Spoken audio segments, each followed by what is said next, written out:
यानंतर सगळ्या महत्त्वाच्या बातम्यांचा वेगवान आढावा घेऊयात. बातम्यांचं अर्धशतक. फलटणमधल्या महिला डॉक्टरच्या आत्महत्येच्या प्रकरणामधील आरोपी प्रशांत बनकर याला 4 दिवसांची पोलीस कोठडी. शारीरिक आणि मानसिक छळाचे बनकरवरती आरोप आहेत. पुण्यामधल्या मित्राच्या फार्म हाऊसमध्ये तो लपून बसला होता. डॉक्टर महिलेचं बनकरच्या घरी वरच्या खोलीमध्ये वास्तव्य होतं. डॉक्टर महिलेच्या हातावरती कोणी सुसाईड नोट लिहिलीये का याचा देखील तपास व्हावा. आरोपी प्रशांत बनकर निर्दोष असल्याचा त्याच्या कुटुंबियांचा दावा आहे.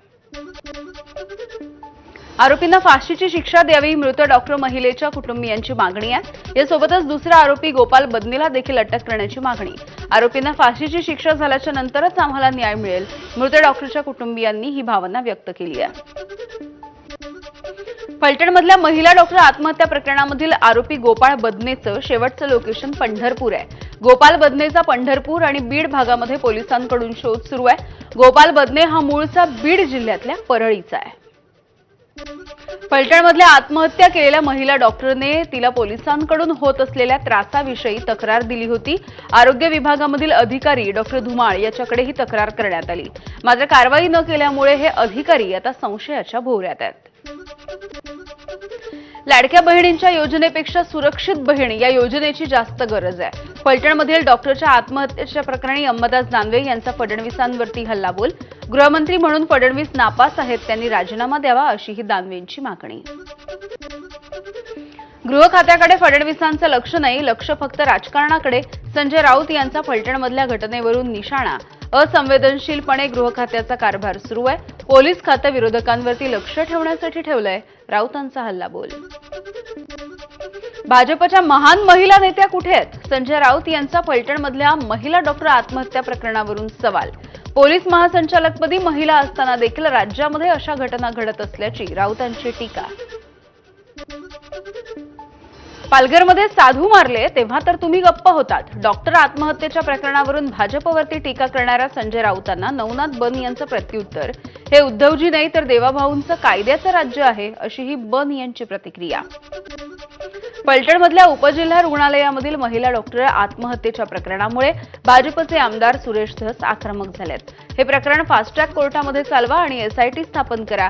यासोबतच रुग्णालयामधल्या अधिकाऱ्यांची चौकशी करा अशी सुरेश धस यांची मागणी आहे. डॉक्टर आत्महत्या प्रकरणामध्ये सातारा जिल्ह्यामधील अधिकारी चौकशीसाठी नको, महिला अधिकारी चौकशीसाठी नेमा. माजी खासदार रणजित निंबाळकर यांना देखील सह आरोपी करा आणि महाडिक या पोलीस अधिकाऱ्यावरती तात्काळ गुन्हा दाखल करा अशी अंबादास दानवेंची मागणी.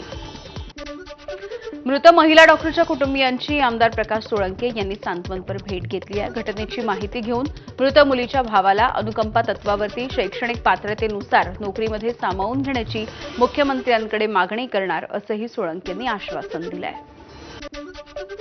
फलटणमधल्या उपजिल्हा रुग्णालयामध्ये आलेल्या रुग्णांच्या नातेवाईकांकडून पोलीस उपनिरीक्षक गोपाळ बदनेवरती गंभीर आरोप करण्यात आले.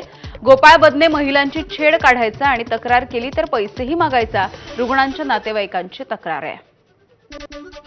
मुंबई महानगरपालिकेसाठी 150 जागांवरती उमेदवार उतरवण्याचा भाजपचा प्रयत्न, तर शिंदेंच्या शिवसेनेला 65 ते 75 जागा देण्यासाठी भाजप अनुकूल असल्याची सूत्रांची माहिती. राज आणि उद्धव समीकरणावरती देखील काही राजकीय गणितं ठरणार आहेत. फलटण इथल्या डॉक्टर तरुणीच्या आत्महत्येचा केंद्रीय निवासी डॉक्टरांनी निषेध केलाय. निवासी डॉक्टरांकडून तात्काळ कारवाई करायची मागणी.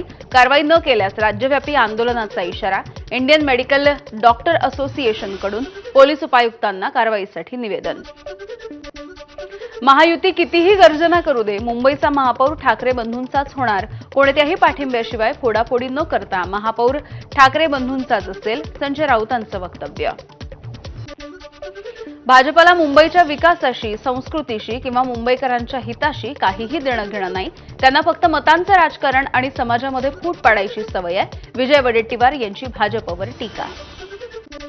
ठाण्यामधल्या 3 हात नाका परिसरामध्ये ठाकरेंच्या शिवसेनेकडून महायुतीला डिवचणारे बॅनर लावण्यात आले. जिथे फायदा तिथे युती करू अशा आशयाचे बॅनर. ठाकरेंच्या शिवसेनेचे उपशहर प्रमुख तुषार रसाळ यांच्या माध्यमातून बॅनरबाजी. मनसेचे अध्यक्ष राज ठाकरे यांनी मनसेचे नेते आणि पदाधिकाऱ्यांची बैठक घेतली. 1 नोव्हेंबरचा मोर्चा सत्तेसाठी नाही तर सत्यासाठी आहे. त्यामुळे न भूतो न भविष्यती असा मोर्चा होईल असं नियोजन करा, राज ठाकरेंचे आदेश. केंद्रीय मंत्री नितीन गडकरी यांनी भाजप नेत्यांचे कान टोचलेत. जुन्या कार्यकर्त्यांकडे लक्ष द्या, अन्यथा जितक्या जोरात वाढले तितक्याच जोरात खाली आल्याशिवाय राहणार नाहीत, गडकरींचं वक्तव्य. नितीन गडकरींनी कान टोचण्याचा कार्यक्रम हाती घेतलाय, पण त्यांच्या कान न टोचण्याचा काही फायदा होतोय का? संजय राऊत यांचा सवाल. नवी मुंबईतल्या सिडको जमीन घोटाळ्याचं प्रकरण आमदार रोहित पवार यांनी केलेल्या आरोपांमध्ये तथ्य असल्याचं समोर आलेलं आहे. वन विभागाच्या चौकशीचा अहवाल एबीपी माझाच्या हाती लागलाय. बिवलकर यांनी तब्बल 1400 कोटी रुपयांची फसवणूक केल्याचं या अहवालामध्ये नमूद आहे. 5000 कोटी रुपयांच्या मलिदा गँगचे मुख्य सूत्रधार मंत्री संजय शिरसाट यांचा राजीनामा घेऊन सरकारची उरली सुरली विश्वासार्हता रसातळाला जाण्यापासून वाचवा. सिडको जमीन घोटाळा प्रकरणामध्ये वन विभागाने दिलेल्या तक्रारीच्या नंतर रोहित पवार यांची एक्स पोस्ट. नवी मुंबईमधल्या सिडको प्रकरणावरून रोहित पवार यांच्याकडून मुख्यमंत्री फडणवीसांना देखील आव्हान. गृह विभागावरती मित्रपक्षाचा प्रचंड दबाव, नाहीतर मित्रपक्षाचाच आमदार गळाला लावण्याचा प्रयत्न. मंत्री शिरसाट यांचा राजीनामा घेऊन या प्रकरणी तातडीनं गुन्हा दाखल करावा, रोहित पवारांची मागणी. आम्ही काही केलं असेल तर चौकशी करा, सविस्तर ही माहिती सिडकोकडे आहे. सिडको जमीन घोटाळ्याच्या प्रकरणी संजय शिरसाट यांची प्रतिक्रिया. रोहित पवार यांच्याकडून शिरसाट यांच्या राजीनाम्याची मागणी होती आहे. राष्ट्रवादी शरद पवार पक्षाचे मोहोळचे आमदार राजू खरे अजित पवार यांच्या राष्ट्रवादीच्या कार्यक्रमामध्ये पोहोचले.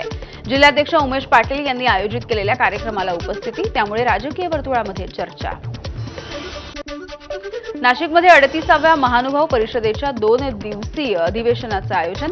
मुख्यमंत्री फडणवीस आणि कुंभमेळा मंत्री गिरीश महाजन यांच्या उपस्थितीमध्ये या महानुभाव पंथाच्या अधिवेशनाचं उद्घाटन.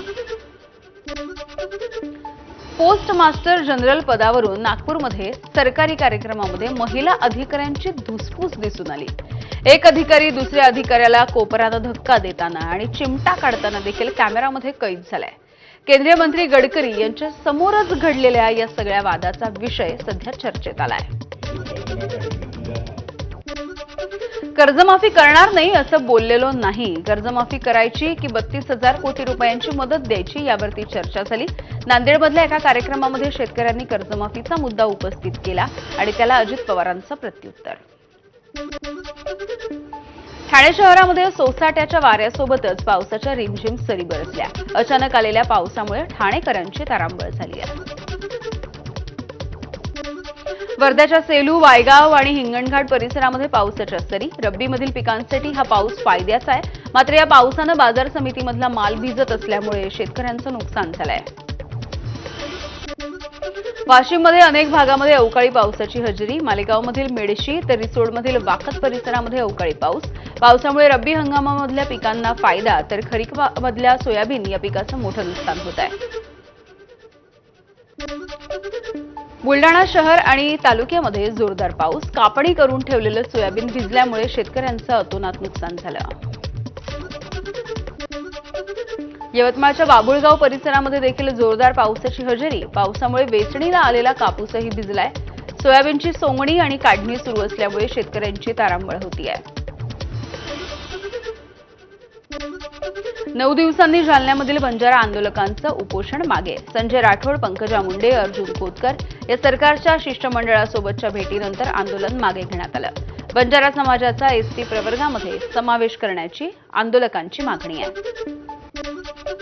सुशांत सिंह राजपूत मृत्यूचं प्रकरण. सीबीआयच्या समाप्ती अहवालामध्ये अभिनेत्री रिया चक्रवर्ती आणि इतर आरोपी निर्दोष आहेत. आत्महत्येला प्रवृत्त करणं किंवा चोरीच्या आरोपांना पुष्टी देणारे कोणतेही पुरावे न आढळल्याचा निष्कर्ष सुशांतचे कुटुंबीय या निर्णयाच्या विरोधात दाद मागणार आहेत. विरार पूर्वेच्या शिरसाड वज्रेश्वरी या मार्गावरती चालत्या ट्रकला भीषण आग लागली. या आगीमध्ये ट्रक पूर्णपणे जळून खाक झालाय. शॉर्ट सर्किटमुळे ही आग लागल्याची प्राथमिक माहिती आहे.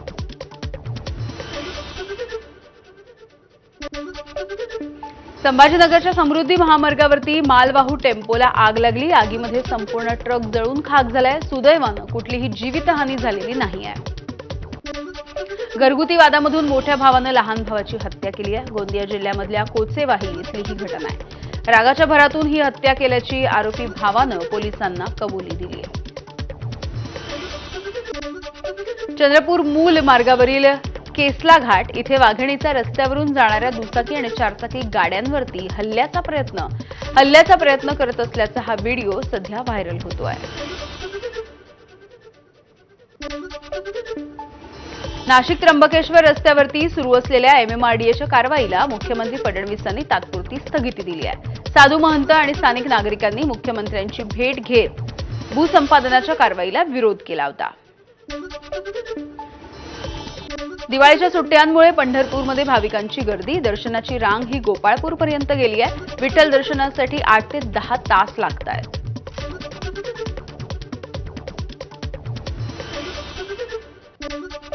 दिवाळीच्या सुट्ट्यांमुळे तुळजाभवानी मंदिरामध्ये भाविकांची प्रचंड गर्दी. तुळजाभवानी मंदिरामधील महाद्वार भाविकांसाठी बंद केलं असून शनिवार आणि रविवारी घाटशिळेच्या मार्गे दर्शन आता घेता येईल.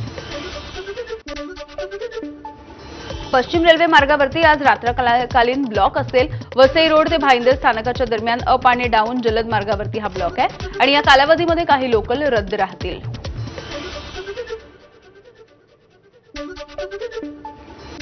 तर रविवारी मध्य रेल्वे मार्गावरती माटुंगा ते मुलुंड या स्थानकांच्या दरम्यान मेगा ब्लॉक असेल. सकाळी 11 ते दुपारी 3:45 वाजेपर्यंत अप आणि डाऊन जलद मार्गावरती हा मेगा ब्लॉक घेतला जाणार आहे. ट्रान्स हार्बर रेल्वे मार्गावरती देखील उद्या म्हणजे रविवारी हा मेगा ब्लॉक आहे. सकाळी 11:10 पासून दुपारी 4:10 ठाणे ते वाशी आणि नेरुळच्या दरम्यान अप आणि डाऊन मार्गावरती ब्लॉक आहे. ब्लॉकच्या कालावधीमध्ये ट्रान्स हार्बर मार्गावरची लोकल सेवा बंद राहील. ऑक्टोबर महिन्यामध्ये मुंबईत 2025 मधील सर्वाधिक खराब हवेच्या गुणवत्तेची नोंद झाली आहे. दिवाळीच्या कालावधी म्हणजेच 18 ते 22 ऑक्टोबरच्या दरम्यान मुंबईच्या हवेची गुणवत्ता ही नीचांकी पातळीवर पोहोचली. दिल्लीमधल्या हवेची गुणवत्ता शुक्रवारी काहीशी सुधारली आहे. हवा आता वाईट या श्रेणीमध्ये असून 4 दिवसांपूर्वी दिल्लीची हवा ही अतिशय वाईट या श्रेणीमध्ये गेलेली होती. दिल्लीमधल्या 300 पेक्षा अधिक शाळांना बॉम्ब न उडवण्याच्या धमकीचा मेल आलाय. पोलिसांकडून शाळांमधील इमारती रिकाम्या करत तपासणी करण्यात आली. मात्र ही अफवा असल्याचं तपासाच्या अंती आता समोर आलंय. आणि दिल्ली विमानतळावरती उत्पादन शुल्क विभागाची मोठी कारवाई. यांगूनवरून आलेल्या एका महिला प्रवाशाकडून सुमारे 1 किलो सोनं जप्त करण्यात आलं. महिलेनं अंतर्वस्त्रांमध्ये 997.5 ग्रॅम वजनाची 6 सोन्याची बिस्किटं लपवली होती.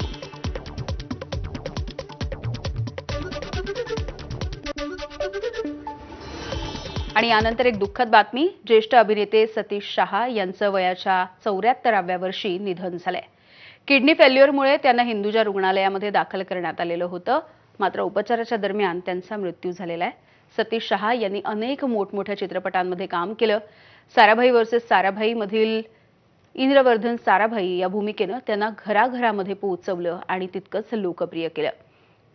यासोबतच कल हो ना हो, जाने भी दो यारो, मैं हूं ना यासारख्या अनेक गाजलेल्या सिनेमांमध्ये देखील त्यानं अभिनय केलेला होता.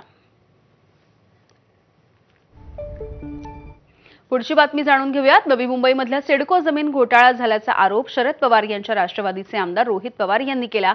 तर या सगळ्या आरोपांमध्ये तथ्य आहे हे आता समोर आलंय. बिवलकर यांनी तब्बल 1400 कोटी रुपयांची फसवणूक केल्याचं वन विभागाच्या चौकशी अहवालामध्ये नमूद करण्यात आलं. वन विभागाचा हा चौकशी अहवाल ABP माझाच्या हाती लागलाय.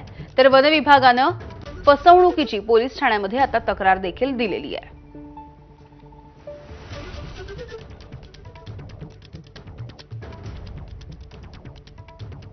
तर वन विभागानं दिलेल्या तक्रारीच्या नंतर आता रोहित पवार यांनी ट्विट केलंय आणि तत्कालीन सिडकोचे अध्यक्ष आणि मंत्री